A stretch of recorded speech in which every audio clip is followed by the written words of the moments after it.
Hello, students, and welcome to lesson number 6, The 100 Dresses, written by El Else or Esther. This is part 2 of the lesson. In continuation of the previous lesson, this lesson reveals why Wanda Petronsky has not been coming to school. The Petronsky family decide to move to a big city where no one would care about their unfamiliar name. On hearing the note, Maddie and Peggy got very anxious as they realized that they would never get a chance to make amends for all the teasing that they had done. Both the girls feel a little relieved on learning that Wanda liked them and had dedicated one of the 100 dresses to each one of them. Now, let us read the lesson and continue with it. While the class was circling the room, the monitor from the principal's office brought Miss Mason a note. Miss Mason read it several times and studied it thoughtfully for a while. Then she clapped her hands. Attention, class, everyone back to their seat. When the shuffling of feet had stopped and the room was still and quiet, Miss Mason said, I have a letter from Wanda's father that I want to read to you. Miss Mason stood there a moment, and the silence in the room grew tense and expectant. The teacher adjusted her glasses slowly and deliberately. Her manner indicated that what was coming, this letter from Wanda's father, was a matter of great importance. Everybody listened closely as Miss Mason read the brief note. Now, first of all, let us look at the new words. Listened closely is to listen with rapt attention, with full attention. So, here as we can see, children, when the class was circling the room, why were they circling the room? Because all those pictures of those dresses were put up there in the room. Then a monitor comes from the principal's office with a note, and Miss Mason read that note several times, and then she clapped her hands saying that attention, everyone go back to their seats. So then, when all the shuffling of feet had stopped and everyone sat down quietly, she said that there was a letter from Wanda's father and she wanted to read it to them. So she stood there and didn't begin reading. She adjusted her the spectacles and very deliberately, and her manner, indicated what was about to come. And so everyone listened very attentively as Miss Mason read the brief note. Dear teacher, my Wanda will not come to your school anymore. Jake also, that means her brother also wouldn't be coming. Now we move away to big city. No more holler Polak. No more ask why funny name. Plenty of funny names in the big city. Yours truly, Jan Petronsky. A deep silence met the reading of this letter. Miss Mason took off her glasses, blew on them, and wiped them on a soft white handkerchief. Then she put them on again and looked at the class. When she spoke, her voice was very low. I am sure that none of the boys and girls in room 13 would purposely and deliberately hurt anyone's feelings because his or her name happened to be a long, unfamiliar one. So, over here, children, we can see that when the teacher reads, Miss Mason reads the note that has come from Wanda's father. What does that letter indicate? That he is giving. Wanda's father is telling them the reason why she and her brother would not be attending their school anymore. The reason was they were moving to a big city. And he also said that no more holler means to shout, that the children would call them by their surname, Polak. So, and they used to always make fun of them because their names were very different from the normal American names. And so he said, no one will say that my children have funny names because in a big city there are people from all parts of the world, and so no one would consider their names Petronsky or Polak to be very funny. Polak because they were Polish people. So, when the teacher, Miss Mason, read this letter, the children realized the reason why Wanda and her brother stopped coming to school, because these students, all of them, had been making a lot of fun and having a lot of fun at their expense. And so the teacher said, I'm sure that none of the boys in this room would purposely and deliberately hurt anyone's feelings because they had been really doing that. They had been having a lot of fun at Wanda's expense. But the teacher hoped that none of them had done anything like that. I prefer to think that what was said in thoughtlessness.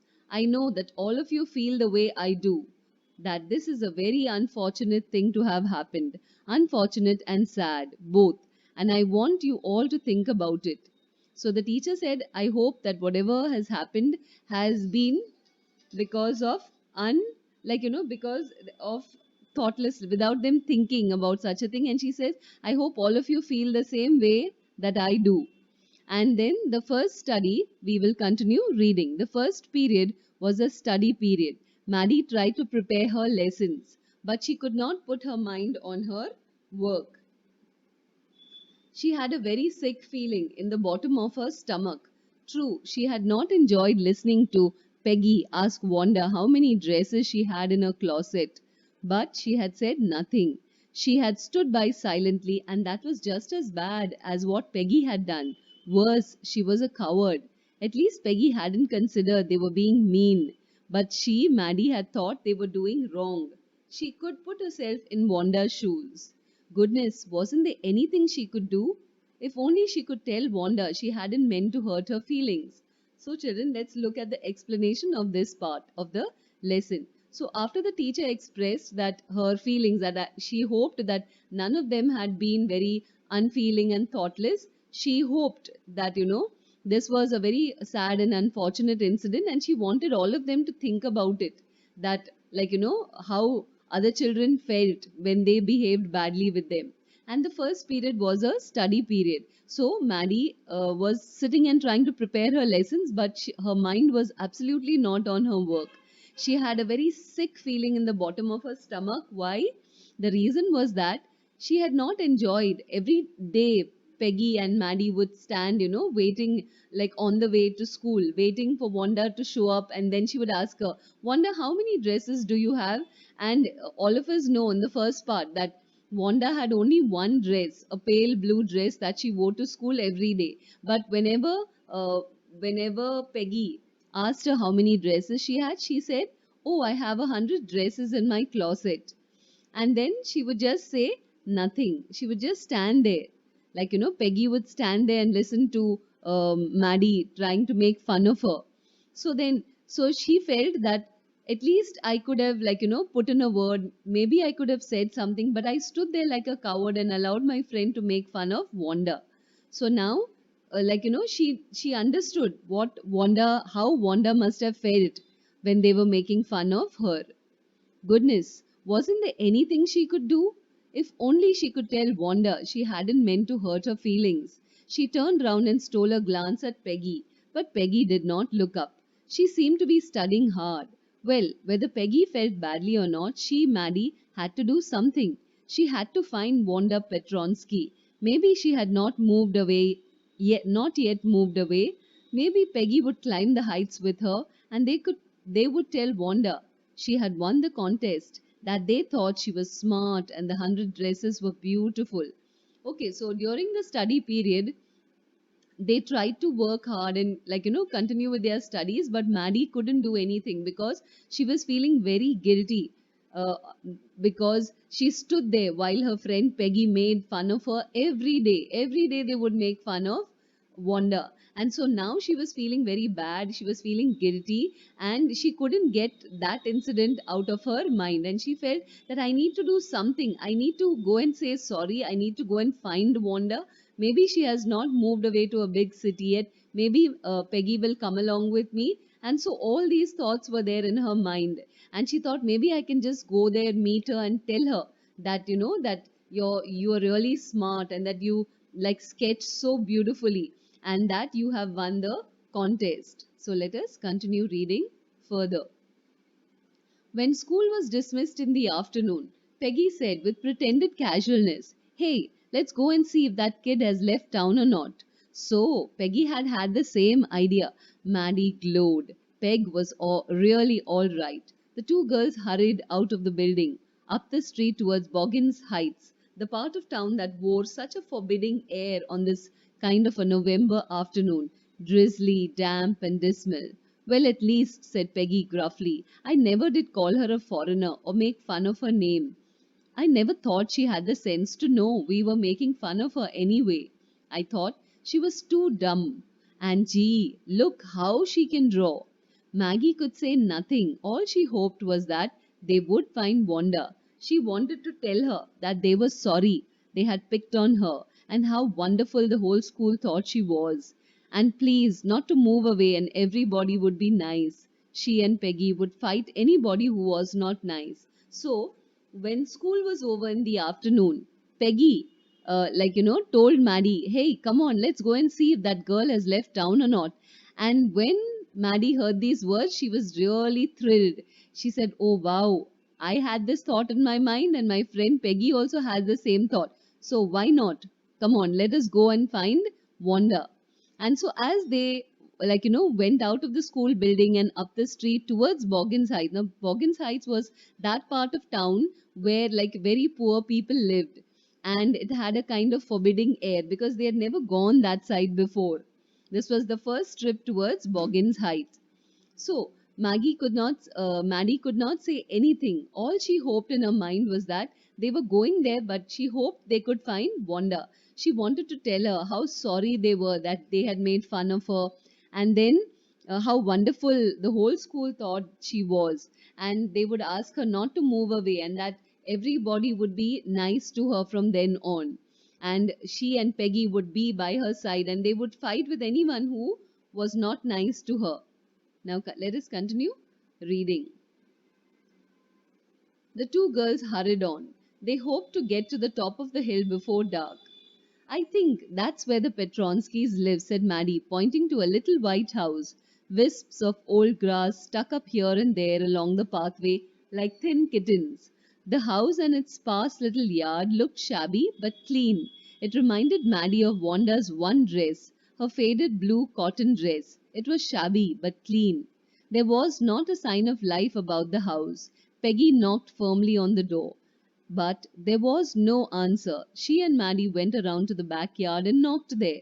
Still there was no answer. So after the two girls had finished with their afternoon school, they walked up that street and they went to Boggins Heights, and then they saw a small little house and they guessed it might be Wanda's house. And so they went there, and the description of the house was that it was a small little house, and there was like here and there small tufts of grass along the pathway, and it had a small little yard which looked shabby, but like it was old but clean, and that reminded them of her one dress that she wore to school every day. Her faded blue cotton dress was quite shabby, means it was old, but it was clean, and there wasn't any sign of life. That means they didn't find anyone around the house. Peggy knocked firmly on the door, but there no one replied. So they went to the backyard and they knocked there. Still, there was no answer. There was no doubt about it. The Petronskis were gone. How could they ever make amends? Now, the meaning of the word make amends is to show that one is sorry by doing something good in place of what one has done. They turned slowly and made their way back down the hill. Well, anyway, said Peggy, she's gone now. So what can we do? Besides, when I was asking her all about her dresses, she probably was getting good ideas for her drawings. She might not even have won the contest otherwise. So Maddie turned this idea carefully over in her head. For if there were anything in it, she would not have to feel so badly. But that night she could not get to sleep. She thought about Wanda and her faded blue dress and the little house she had lived in, and she thought of the glowing picture those 100 dresses made, all lined up in the classroom. At last, Maddie sat up in bed and pressed her forehead tight in her hands and really thought. This was the hardest thinking she had ever done. After a long time, she reached an important conclusion. So after Maddie and Peggy went to Wanda's house and saw there was no one there, they realized that the Petronskis, Wanda and her family had already moved to a bigger city. So then they thought, what can we do now? We've tried our best, but we can't say we haven't met her, so we're not able to say sorry to her. So then both of them went home, and she thought, and Peggy was trying to make Maddie feel happier, saying that when I was asking her about her dresses, maybe that was the reason why she got all those ideas for those dresses. If I had not to tease her about her dress, then maybe she would not have taken part in that contest and she wouldn't have won the. So she was trying to say that it was because of her that, Wanda got the idea of sketching all those dresses. So she was trying to take the credit for that. And then they went off to sleep, but Maddie wasn't able to sleep at all. She thought about Wanda, her blue dress, the little house she lived in, and she thought of the wonderful dresses, the sketches that were there all around the classroom.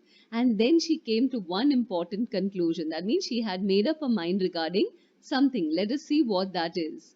If she ever heard anybody picking on someone because they were funny looking or because they had strange names, she would speak up, even if it meant losing Peggy's friendship. She had no way of making things right with Wanda, but from now on she would never make anybody else that unhappy again.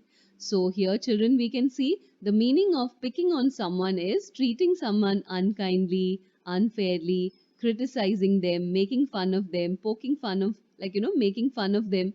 So, here, after this unfortunate incident of, Wanda's being in school and Peggy and Maddie making, fun of her and things like that, Maddie felt very guilty inside. Her conscience kept pricking her and saying that you did not make fun of Wanda, but you stood there silently while Peggy made fun of her. And so she felt so guilty she couldn't even sleep. But at the end of that whole incident, she made up her mind. Now, what was the decision that she took? Then she felt at, peace in her mind. She thought in her mind that from now on I am going to, like you know take I'm going to make up my mind that if anyone picks on anyone, if anyone tries to make fun of anyone, I will stand up for that person. It may be somebody who is strange, who is unfamiliar, somebody who has come from another part of the world, but if anyone tries to pick on anyone, then I will not stand by silently. I will speak up for that person. I will not allow anyone to bully anyone or to make fun of anyone. So this was a wonderful thing that Maddie had done. On Saturday, Maddie spent the afternoon with Peggy. They were writing a letter to Wanda Petronsky. It was just a friendly letter telling her about the contest and telling Wanda she had won. They told her how pretty her drawings were, and they asked her if she liked where she was living and if she liked her new teacher. They had meant to say they were sorry, but it ended up with their just writing a friendly letter, the kind they would have written to any good friend, and they signed it with lots of X's for love. They mailed the letter to Boggins Heights, writing please forward on the envelope. Days passed and there was no answer, but the letter did not come back. So maybe Wanda had received it. Perhaps she was so hurt and angry she was not going to answer. You could not blame her. Weeks went by and still Wanda did not answer. Peggy had begun to forget the whole business, and Maddie put herself to sleep at night making speeches about Wanda, defending her from great crowds of girls who were trying to tease her with how many dresses have you got. And before Wanda could press her lips together in a tight line the way she did before answering, Maddie would cry out, stop. So, here, as we can see, children, that after Maddie came to that wonderful decision that from now on she was not going to be an onlooker, she would not going to just stand by and see other people making fun of other children. She made up her mind that she would stand up for all those who were being teased, and that was a wonderful decision. So after that, Maddie spent the afternoon with Peggy and they wrote a letter to Wanda. Actually, they wanted to say sorry, but they did not say anything of that sort.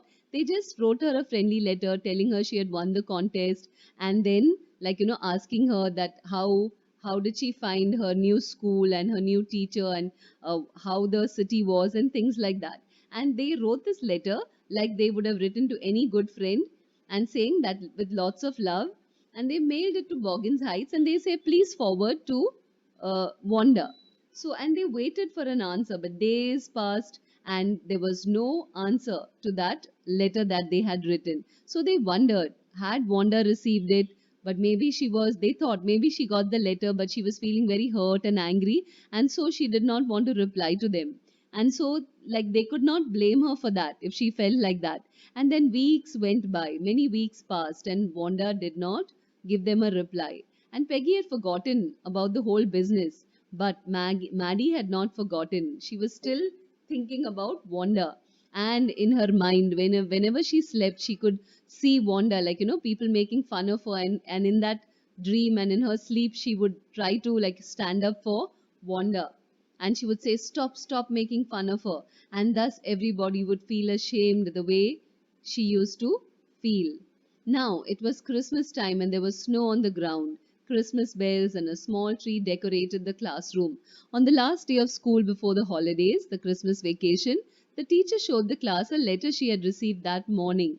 So, time had passed, many weeks had passed, and so from November it had become December, and they were about to close school for the Christmas vacation. And there was snow on the ground because it was winter and very cold. Christmas bells and a small tree decorated the classroom. And so the teacher showed the class a letter that she had received that morning. You remember Wanda Petronsky, the gifted little artist who won the drawing contest? Well, she has written me, and I'm glad to know where she lives because now I can send her a medal. I want to read her letter to you. The class sat up with sudden interest and listened intently. Dear Miss Mason, how are you in room 13? Please tell the girls they can keep those 100 dresses because in my new house I have 100 new ones all lined up in my closet. I like that girl Peggy to have the drawing of the green dress with the red trimming and her friend Maddie to have the blue one. For Christmas, I miss that school. And my new teacher does not equalize with you. Merry Christmas to you and everybody. Yours truly, Wanda Petronsky. So, children, we can see that after weeks of waiting, they had almost given up hope of hearing from Wanda. And then, finally, when they had least expected, there comes a letter. There comes a letter from Wanda, and the teacher brings that letter to the class and then tells them that here is a letter from Wanda, and she said that she wanted to read it out to them. And the teacher also said that, oh, now she knew where Wanda lived, and so she was very happy so that she could send that, the drawing contest medal to Wanda.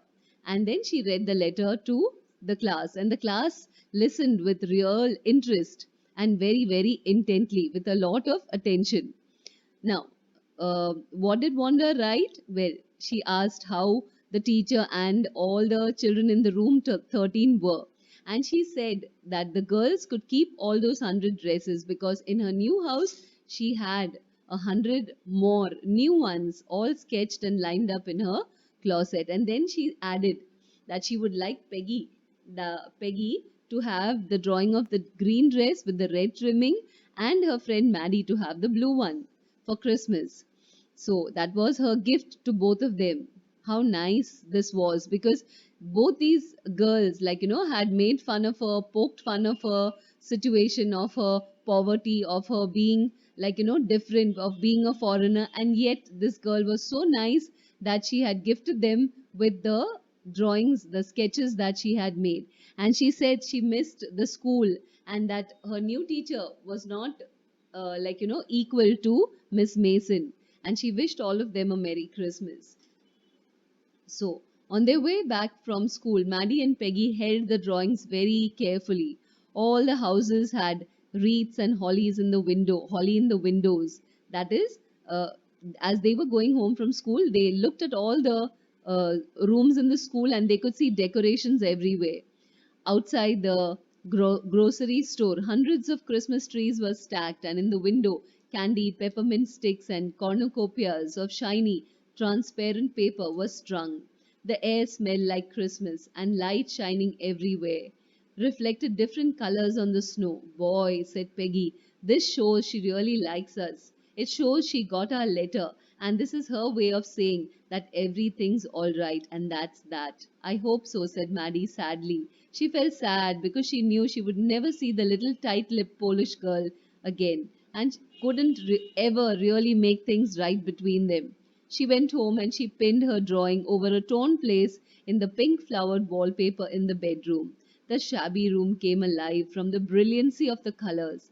Maddie sat down on a bed and looked at the drawing. She had stood by and said nothing, but Wanda had been nice. So here, the teacher gave both of them the drawings that Wanda wanted them to have, and so they held those drawings very carefully and they walked home. And as they walked home, they looked around them and everything was like, there were preparations being made for Christmas. There were decorations and there were Christmas trees and there were like, peppermint sticks, candies, means chocolates, and the air smelled like Christmas and there were lights shining everywhere. So, like, while the whole scenery was like, getting ready for Christmas, and both these girls were walking back home.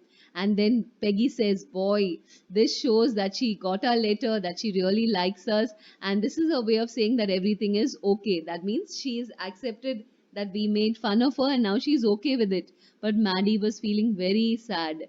She knew that there was no way she was going to meet Wanda again, and she was still feeling bad that she stood by and allowed her to be made fun of, that she had not taken up for her.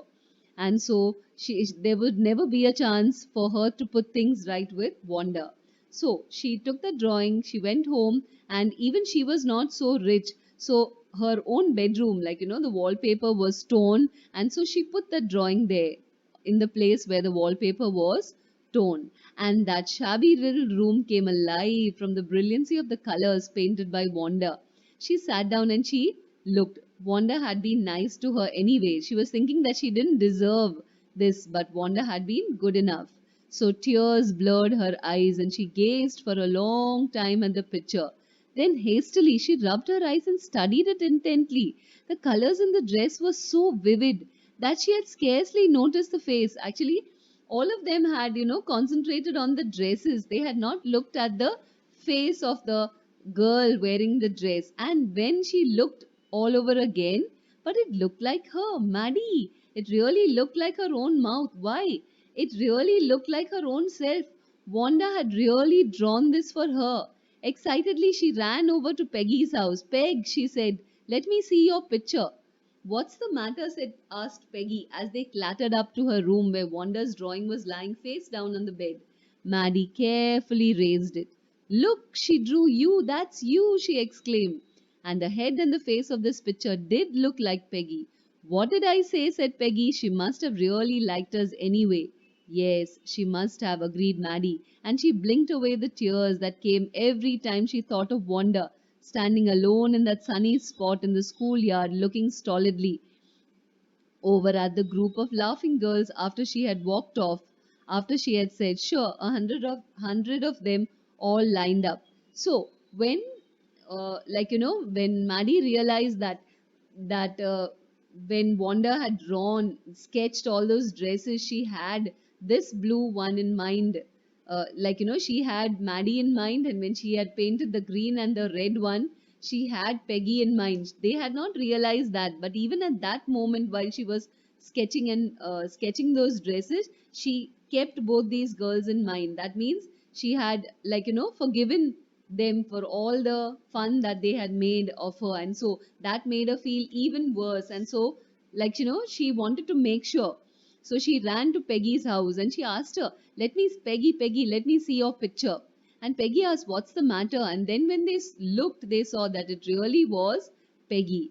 And then Peggy came to the conclusion that, well, Wanda must have liked us anyway. Like, we were so rude to her, we made fun of her, we had fun at her expense, but here she had accepted them as her friends. And so she, Maddie, for the last time, she thought about her, how she would stand there in that sunny spot looking without any expression. Stolidly means without any expression at the group of laughing girls. And they would ask her, Peggy, Wanda, how many dresses do you have? And she would say, oh, I have 100 of them all lined up. So in this lesson, children, we can see that how the behavior of children the world over, wherever we meet, you come across different, like suppose a student comes from another school and doesn't fit in that setup. Maybe it's a a good school, and the child has come from a poor background or has come from another place or cannot speak that language very well, we find children making fun of somebody who is not like them, somebody who is unfamiliar. So this happens everywhere, but this is not what should happen. We must make sure that we include everyone. We should make them feel welcome, especially if they are new and they are already very nervous and they're already feeling like, being an outsider. So, how much more should we, what all we can do?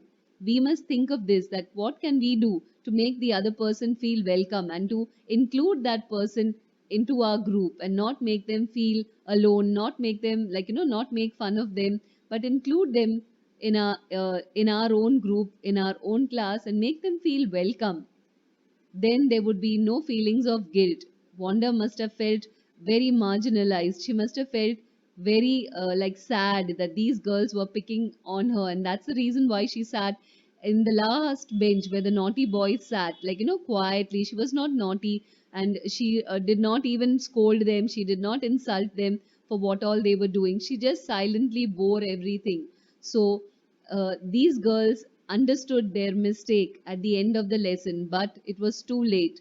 They could not, apologize to Wanda and could not ask for forgiveness. So we must always be sensitive to other people in our dealings with other people. They may be different, they may not belong to the same, social group as us, but we must always extend a welcome to them.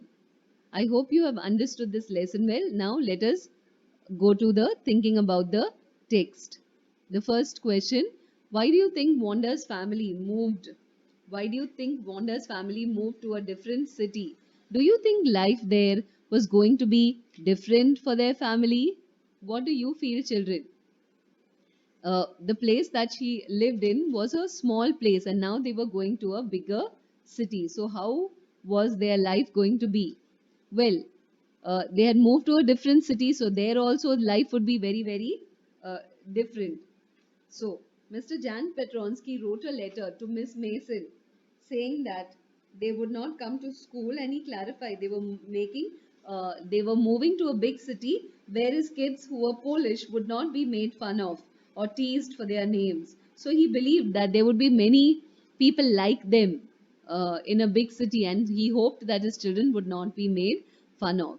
The second question: Maddie thought her silence was as bad as Peggy's teasing. Was she right? Yes, she was very right in what she thought. Because, see, if one person is making fun of another person and we stand by and we just look at that person, it means that we are also, we are part and parcel of what that person is doing.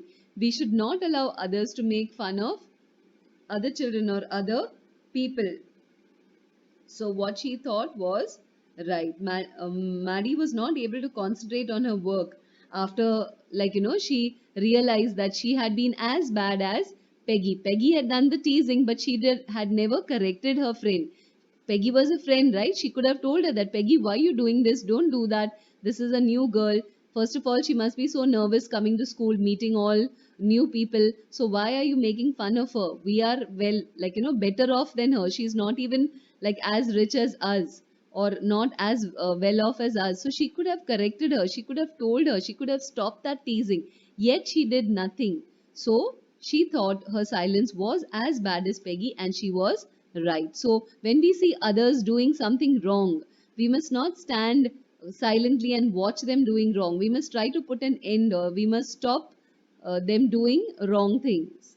Then, question number three: Peggy says, I never thought she had the sense to know we were making fun of her anyway. I thought she was too dumb. And gee, look how she can draw. What led Peggy to believe that Wanda was dumb? Did she change her opinion later? Well, yes.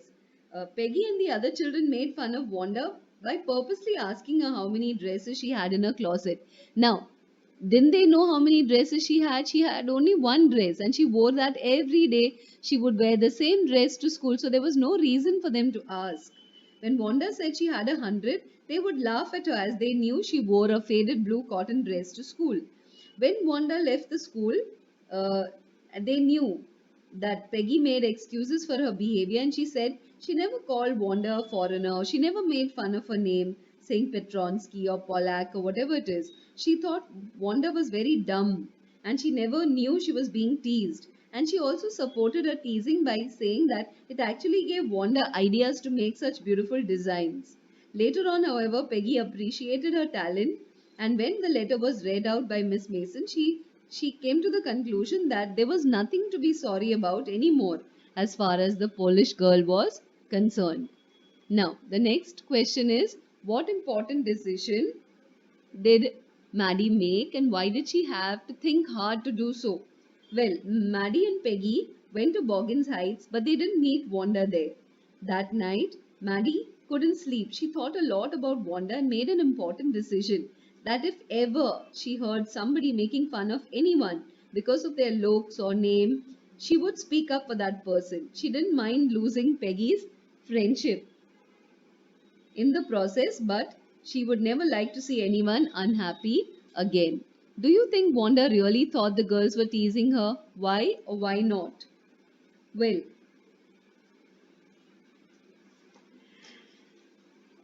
first of all, Wanda knew the girls were teasing her. Why? Because they kept asking her that, Wanda, how many dresses do you have?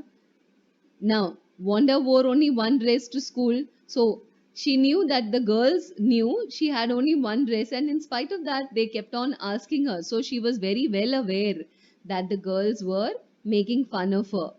Then, uh, she knew they were making fun of her, and yet she did not, take it too hard. She must have felt bad, but then she must have thought that it doesn't matter, now that I've left the place, that I can forgive both the girls. And that is the reason why she drew those, sketched those dresses, keeping Peggy and Maddie in mind. Now, thinking about the language, children, here are 30 adjectives describing human qualities. uh, like you have to, since you don't have school and we cannot discuss them with anyone, you will have to go through them yourself. All these are the words: kind, sarcastic, courteous, arrogant, insipid, timid, placid, cruel, haughty, proud, zealous, intrepid, sensitive, compassionate, introverted, stolid, cheerful, contented, thoughtless, vain, friendly, unforgiving, fashionable, generous, talented, lonely, determined, creative, miserable, and complacent. Now, the ones that are, highlighted in yellow color, all these are the positive qualities of a human being. Like to be kind is, to feel sad for people, to be courteous is to be good mannered, then to be placid is to be very calm, then zealous is to, do things with great passion, then intrepid is to uh, be very eager and active at doing things. Then sensitive is to have, uh, feelings in mind for other people. To be compassionate is also a synonym for being kind.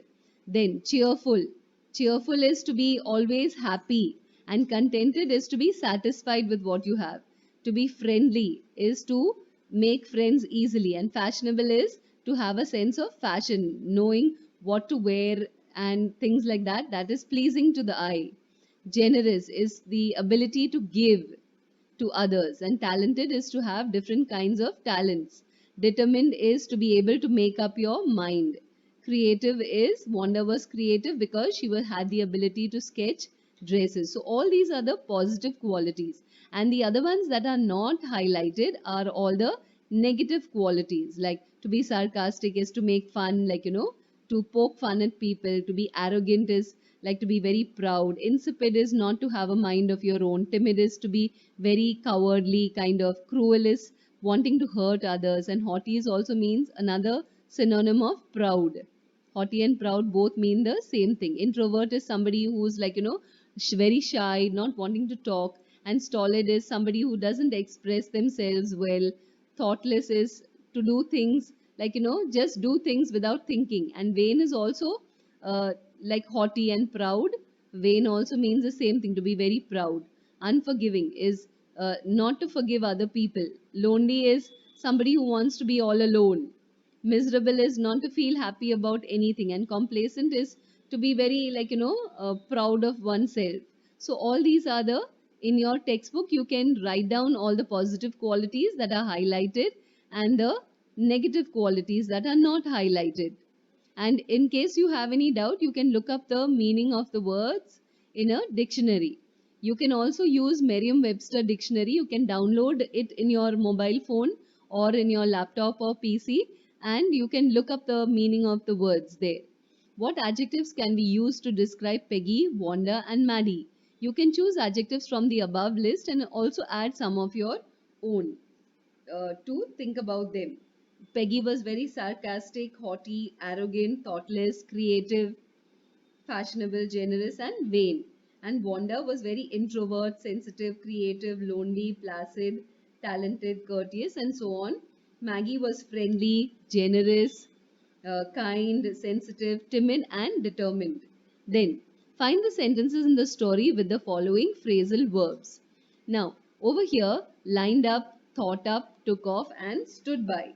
So, the first one, these are the find the sentences. So you have to read the lesson in order to find the sentences with these words, and look up the phrasal verbs in the dictionary, and you will know the meaning if they can be used in some other way, like line, think, take, and stand. Use at least 5 such phrasal verbs in sentences of your own. So this is for you to do self study. Then, colors are used to describe feelings, moods, and emotions. Match the following color expressions with a suggested paraphrase. Now, the meaning of a paraphrase is to put things in your own words. Like the Monday morning blues means, what is the meaning of Monday morning blues? To feel embarrassed, very angry, or ashamed. All of us know that when children have to go or students have to go to school in the morning a holiday, after a holiday they feel very, they don't like going to school in the morning. The Monday morning blues means to be very sad or depressed after a weekend of fun. Whenever you have Saturday, Sunday, you have a holiday, and then you don't feel like going to school, so they call them the Monday morning blues. Then to go red in the face means to, what does it mean? It means to feel very embarrassed, very angry, or to feel ashamed. Then, to look green, what does it mean? It means to feel very sick as though you're going to vomit. The red carpet. Now, whenever you have, awards or any function like the IFA awards, or different award functions, you have the red carpet put there for all these celebrities. Now, what is that? It is a special welcome. Then, what is meant by the phrasal verbs blue blooded? Blue blooded means uh, an area. It means uh, of noble birth or from a royal family. That is given here, of noble birth or from a royal family. The next one, a green belt. A green belt means land around a town or city where construction is prohibited by law. Then a blackguard. What does a blackguard mean?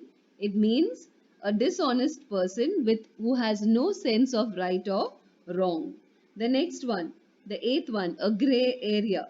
A gray area means an area or a subject or situation where matters are not very clear. Here it is. Then a white flag. A white flag means uh, is a sign of surrender or acceptance of defeat, a wish to stop fighting. So when you want to stop fighting, you wave a white flag. Then a blueprint. What does a blueprint mean? It means a photographic building of building plans. Like suppose you're going to construct a house, then you go to the architect and you will tell him that I want the house like this, so he will make a blueprint and give it to you. It's a detailed plan or a scheme of the things of how the house is going to be constructed. And red handed means uh, it means an unlawful act. That means you're breaking the law by doing something wrong, so you are caught red handed. And the green light means the sign of permission to begin an action. That means if daddy or mommy gives you the green light, okay, you can go for a movie, that means like a green signal. So it is called green light. Then the next is Now, speaking exercise, we will not do, but the writing exercise, like they've asked you to look at the letter which Wanda's father writes to Miss Mason. Wanda's teacher, Mr. Petronsky, is not aware. Sorry, Wanda's teacher, no. Uh, Wanda's teacher, Miss Mason, is not aware. Wanda's not teacher, sorry, Wanda's father, Mr. Petronsky, is not aware how to write a formal letter. But children, I have already discussed how to write a formal letter. So I would like you to rewrite this letter in your own language in a little more formal language, because her father writes slang words like holler. Holler means to shout. So you must avoid using informal words like slang words like holler, and no more ask why funny name. So you must write that in proper grammatical English. Okay, so you just read that letter, Mr. Petronsky's letter, and write it in, like write it all over again. Then, are you interested in drawing and painting? Now, this is one exercise for you to do. Ritu Kumar, one of India's best known dress designers. So I want you to do a little, detailed research about Ritu Kumar. Now, she had no formal training in designing. She didn't go to a, did a, do a fashion designing course or things like that. She just started sketching ideas for her own dresses, and then she got them stitched by a tailor. And Ritu's friends liked her dresses so much that they asked her to design clothes for them and even got paid for it. So imagine you're going to make a career out of your hobby. Like, I don't know what kind of hobbies you have, but in case you have any hobbies, what kind of things will you need to learn? So write a paragraph or two on this topic, so that will help you express yourself, and your vocabulary will improve. So do a little bit of research on Ritu Kumar, and then, like, if you have hobbies, then you could express yourself, what all you could do to make it better. So then, in this lesson, what we have done is narrated the story of Wanda Petronsky, a poor little Polish girl in an American school, and how her amazing drawing skills made her classmates feel ashamed about how they had treated her. So, what can you do? You can help your students conduct a survey in their class to find out about the different talents that their classmates possess.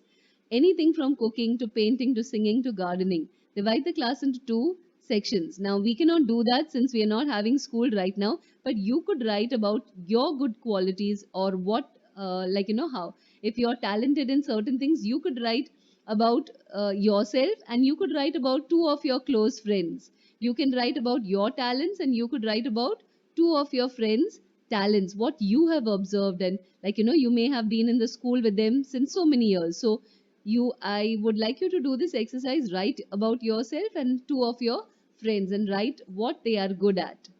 So, uh, thank you, children.